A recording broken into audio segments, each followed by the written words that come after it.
Okay, so I'm recording this late at night. I'll upload it later. This is what my repair looks like. I did hard epoxy and then I put some of this RTV silicone over it once the epoxy cured to really keep it sealed in case any water would get in around the edges. And there's a rubber, this hose here is actually, this is like a rubber hose, or at least it used to be rubber at one point in time. But that's the inlet hose for the cooling water. The real culprit is that thing cracked.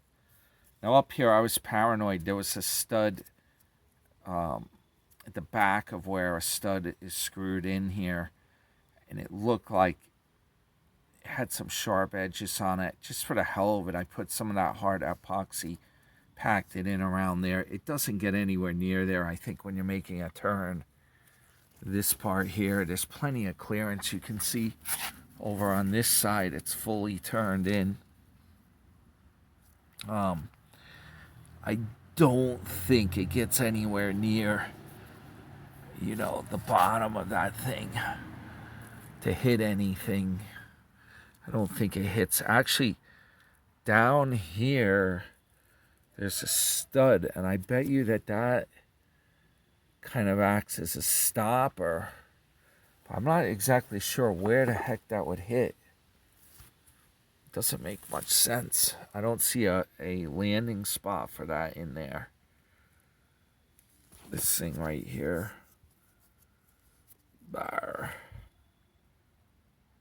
But it's a windy night in New York tonight, and I really would like to be done with this, but I'm having to work overtime trying to do this because the weather is going to be cold tomorrow. Okay, it's pretty warm out. I'm wearing a short sleeve shirt, and that's good for doing this RTV and things like this where you want stuff to cure. It's also nice and dry tonight. So I'll patch this in maybe to a short video tomorrow. And then I got this gasket kit here. I got to put that on. And if I'm lucky, maybe I could put this whole outdrive. I cleaned this up, scraped it back here. I got to grease the U-joint. Another important thing is, you see these splines on here?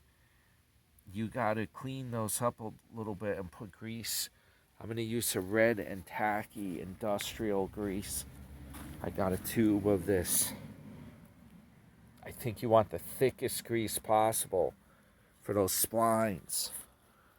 I mean, they don't really, it's not going to move around that much.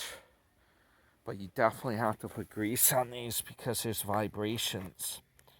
And it can actually wear these things down if you don't have them greased.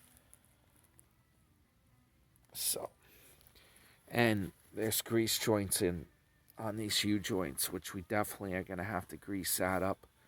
This is another problem with these OMC drives. There was probably a bigger seal there. I put grease on the shifter. That can get frozen up. I spray a little WD on there when I'm not using it. Of course, the whole thing is the opposite way when it's in the boat. You can still get to that thing. The bottom of that shifter stick when it's in the boat. You can stick a snorkel in there and put some grease in it. But yeah, this is a fiasco. I can't believe that what was causing that leak. Hopefully the rest of this bracket, I mean, this is all aluminum. Hopefully the rest of this thing is solid. I don't have any more cracking or weird junk happen. I don't know how it happened like that, unless I did seal around the top of this under this plastic cover recently, the last month or so, but maybe during the winter, if that wasn't sealed that well and it rained enough, maybe water got behind there and it froze.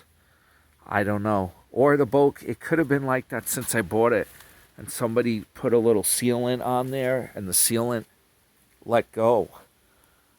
So, Anyway, guys, I'm going to get back to work here. And I'll try to put this video up tomorrow.